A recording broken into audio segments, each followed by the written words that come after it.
Saudara, saya sudah bersama dengan Wakil Kepala Bidang Penelitian LPM FEB UI dengan Mas Jahen Fahrul Reski. Mas Jahen, terima kasih untuk waktunya. Thank you. Mas Jahen, kita tahu bahwa belakangan ramai sekali tagar Indonesia Gelap. Saya ingin minta perspektif dari seorang akademisi berlatar belakang ekonom. Apakah masa depan kita mengkhawatirkan itu? Tagar gelap itu kan menandakan bahwa ada ketakutan ya, ada aspirasi dari masyarakat terkait dengan masa depan Indonesia. Karena selama ini kita mendengar ada Indonesia emas dan sebagainya, tiba-tiba malah Indonesia gelap yang muncul. Ya, kalau kita lihat selama 100 hari terakhir ya banyak kebijakan mungkin yang tidak sesuai dengan keinginan rakyat. Misalnya seperti adanya kabinet gemuk, terus juga program-program pemerintah yang sepertinya belum pro pada masyarakat, masalah melon 3 kg dan sebagainya mungkin menjadi salah satu hal yang membuat masyarakat bersuara. Selain itu juga kalau kita lihat tuntutannya kan juga ada isu terkait dengan pendidikan, betul, kesehatan yang bagi sebagian orang itu menjadi salah satu hal yang sangat penting bagi mereka semua. Sebagai seorang ekonom, saya ingin minta tanggapannya bahwa yang belakangan masih menjadi polemik dan perbincangan di tengah masyarakat kita adalah soal efisiensi anggaran.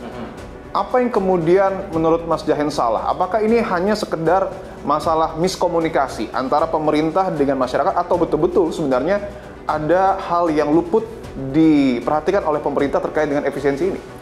Jadi pertama kan simpang siur ya Mas Dipo ya. Pertama, apa sih tujuan kebijakannya? Ada yang bilang buat MBG, ada yang bilang buat Danantara, ada yang bilang buat cicilan utang. Jadi ini mungkin message yang nggak sampai ke masyarakat. Terus yang kedua juga masalah implikasi dari efisiensi anggaran. Kalau kita belajar ekonomi Mas Dipo, itu ketika ekonominya lagi baik, biasanya spending akan turun. Oke. Nah, itu namanya counter cyclical policy. Tapi sekarang ekonomi kita tuh stagnan di 5%. Oke. Nah, di saat stagnannya ekonomi kita, malah pemerintah berusaha untuk menurunkan spendingnya yang punya dampak yang cukup luar biasa. Mungkin untuk satu sektor yang bisa jadi nggak terlalu besar, multiplier effect-nya, cutting budget akan oke. Tapi kalau kita bicara pendidikan misalnya, kesehatan, atau juga misalnya gaji guru dan sebagainya, ketika anggarannya dialihkan ke program yang bisa jadi belum tentu memberikan dampak yang maksimal, malah mungkin multiplier effect-nya bagi perekonomian akan negatif nanti. Dari LPM FEB UI sendiri, apakah pernah melakukan mungkin semacam penelitian terkait dengan postur kabinet kita dihadapkan dengan efisiensi anggaran? Kita tahu di satu sisi pemerintah menambah jumlah kementerian dan lembaga. Nggak hanya jumlahnya, menterinya pun bertambah dengan ada wakil. Dan wakilnya nggak cuma satu. Dan wakilnya nggak cuma satu, exactly. Jadi, at least untuk orang-orang ini ada tambahan anggaran ataupun realokasi anggaran yang harus dicarikan oleh pemerintah. Tapi di saat yang sama juga pemerintah meng-cut budget yang lain. Jadi masyarakatnya dibiarkan susah, pemerintahnya happy-happy aja, bahkan ada retreat dan sebagainya. Jadi ini mungkin yang menjadi message-nya kurang pas bagi masyarakat. Tadi menarik juga disinggung soal retreat. Artinya Mas Jahen melihat apakah seharusnya lebih disederhanakan lagi agenda dari pemerintah kita? Ya, kalau misalnya yang lain nggak boleh bikin acara, ya masa pemerintahnya boleh kan. Jadi, again, this is paradox atau dalam bahasa lainnya oksimoron saya bisa bilang. Yang ya mungkin message bagi banyak orang itu kurang tepat ya, kurang pas untuk saat ini. Yang dituntut oleh mahasiswa adalah terkait dengan efisiensi anggaran di sektor pendidikan. Apakah LPM FEB UI juga sudah menghitung, mengkalkulasi, atau mungkin memprediksi ya, dampaknya untuk misalnya UKT, kemudian juga bagaimana nanti dana-dana untuk riset, ini berpengaruhnya seberapa besar kepada universitas? Secara analisa mungkin kita bisa lihat bahwa banyak dana operasional kampus yang akan berkurang. Ya kan, jadi kalau misalnya dana operasional kan buat listrik, buat gaji dosen, buat pengajaran dan sebagainya. Kalau itu berkurang, kampus kan harus cari alternatif biayaan. Kemana pilihannya? UKT dinaikkan. Jadi mungkin kampus nggak punya banyak fleksibilitas dalam mencari pendanaan. Yang paling, saya nggak bilang paling mudah ya, tapi yang terpaksa mungkin nanti harus dilakukan oleh kampus adalah menaikkan UKT yang sudah cukup mahal. Kan? Jadi ini mungkin akan membuat akses pendidikan bagi masyarakat Indonesia semakin terbatas karena nggak semua orang bisa pergi ke kuliah, pergi kuliah dapatkan pendidikan yang tinggi, dan itu mungkin juga anomali dengan apa harapannya Presiden Prabowo kan meningkatkan kualitas human capital kita. Kalau masyarakat kita bisa makan di sekolah tapi nggak bisa sekolah di perguruan tinggi kan juga sama aja bohong gitu. Dan yang menarik juga Mas Jahen, Saya ingin menanyakan, apakah kemudian hal yang disampaikan oleh Presiden Prabowo Subianto di Harlah Partai Gerindra yang menyebut bahwa secara total akan ada 750 triliun dana efisiensi yang kemudian dimiliki oleh negara, dan menariknya ini akan dibagi pos-posnya untuk MBG dan Danantara. Sudahkah tepat kebijakan ini? Mungkin idenya kita bisa pahami ya, MBG kenapa untuk memastikan masyarakat itu anaknya bisa mendapatkan pelayanan yang lebih baik buat makanannya, sehingga nanti orang tua bisa fokus ke spending yang lain. Tapi kan program yang besar di negara yang sekompleks Indonesia itu nggak bisa langsung jadi tingkat nasional. Memang dibutuhkan piloting project, sehingga nanti kita bisa lihat, oke, daerah A itu sebenarnya butuhnya apa. Even in terms of MBG-nya, apakah mereka benar-benar butuh makanan bergizinya, atau cukup diberikan cash buat mereka gitu, dan mereka bisa menentukan penggunaannya. Nah, saya takutnya menjadi namanya misallocation of resource. Jadi duit yang sebenarnya bisa dipakai buat sektor pendidikan tinggi, misalnya buat kesehatan, itu dialihkan ke MBG yang kita belum tahu pasti apakah memberikan dampak yang optimal. Sama halnya Danantara, karena Danantara kita belum juga tahu nih teknisnya akan seperti apa nanti. Again, kalau idenya bagus sih oke.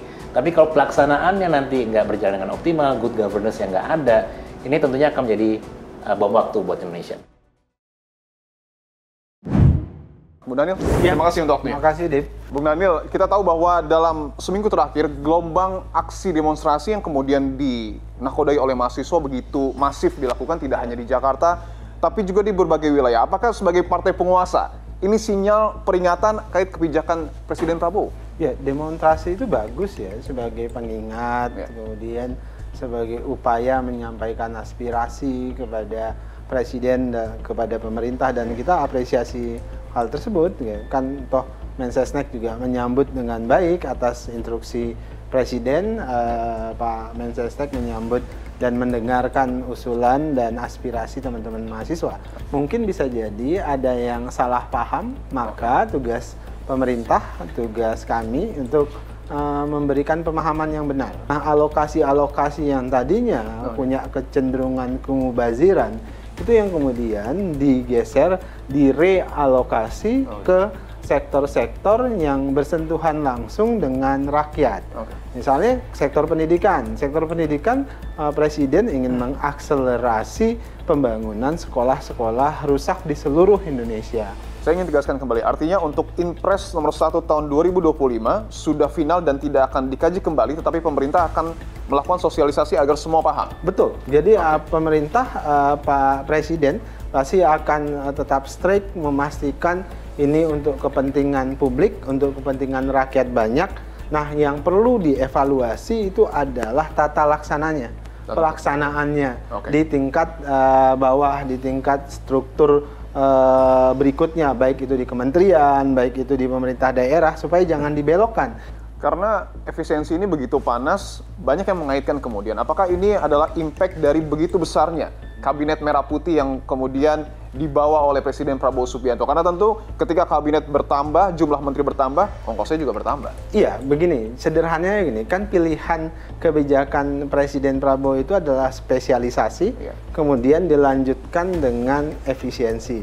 Spesialisasi yang saya maksud itu adalah Presiden itu menginginkan sektor-sektor yang memiliki skala ekonomi besar itu diurusi secara khusus. Nah, memang kos yang harus diterima adalah tenaga baru, membutuhkan biaya yang baru. Tapi, maka pelayanan itu bisa lebih langsung dan lebih cepat. Nah, jadi makanya Presiden spesialisasi ini harus diikuti dengan upaya efisiensi. Jadi, tidak bisa dihadap-hadapkan misalnya penambahan jumlah kabinet dengan efisiensi. Saya ingin bahas yang kemudian saat ini tengah berlangsung, yaitu pembekalan atau retret pada kepala daerah yang kemudian baru dilantik oleh Presiden. Bahwa betul landasannya adalah undang-undang. Bagaimana kemudian pemerintah ataupun kepala daerah ini harus betul-betul mendapatkan dalam tanda kutip pendidikan agar maksimal dalam menjalankan tugasnya. Tapi kenapa harus di akademi militer? Kan bisa saya zoom sebenarnya. Atau mungkin hal-hal yang lebih efisien. Justru ini langkah efisiensi. Jadi Anda bayangkan kalau kemudian masing-masing daerah itu menggelar acaranya masing-masing. Tapi kalau diakumulasikan, justru ini lebih efektif. Karena akhirnya daerah itu tidak menyediakan alokasi khusus untuk seremonial di masing-masing daerah. tapi kemudian digunakan alokasi dari Kementerian Dalam Negeri. Efisiensi itu jauh sangat besar loh. Jadi yang tadinya ada, sebutlah kalau kita gabungkan 500 acara lebih di seluruh Indonesia, ini disatukan hanya jadi satu acara. Kita tahu, Bung Daniel, bahwa tidak hanya di Jakarta, tidak hanya di beberapa daerah di Pulau Jawa, tetapi bahkan jauh di Papua. Ada ribuan siswa kita, termasuk juga mahasiswa yang melakukan aksi demonstrasi untuk kemudian menolak MBG dan lebih memprioritaskan pendidikan gratis ataupun peningkatan kualitas pendidikan di sana. Nah, tentu itu menjadi perhatian dari Presiden nantinya. Oke, akan jadi evaluasi berarti? Iya dong, Pak. Yang jelas Presiden akan berusaha menjalankannya secara bersamaan. Tapi ketika dihadapkan dengan anggaran yang terbatas, kira-kira mana yang harus diprioritaskan? Makanya kemudian Presiden melakukan realokasi. Ya, realokasi itu atau efisiensi itu dilakukan untuk bisa memenuhi kedua agenda yang primer ini, yang paling dasar. Yang menarik, bahkan setelah rekonstruksi efisiensi anggaran, sektor kesehatan ini hanya menempati peringkat ketiga untuk kemudian jumlah APBN terbesar di bawah Kemenhan dan juga Polri. Harus dipahami, pertahanan itu terkait menjaga rumah kita. Kepolisian itu menjaga keamanan kita. Kita sejahtera kalau rumah kita tidak terjaga, bisa nggak sejahtera karena dimalingi. Logikanya seperti itu saja. Jadi jangan sampai upaya dihadap-hadapkan begitu. Enggak, ini komplement, Mas.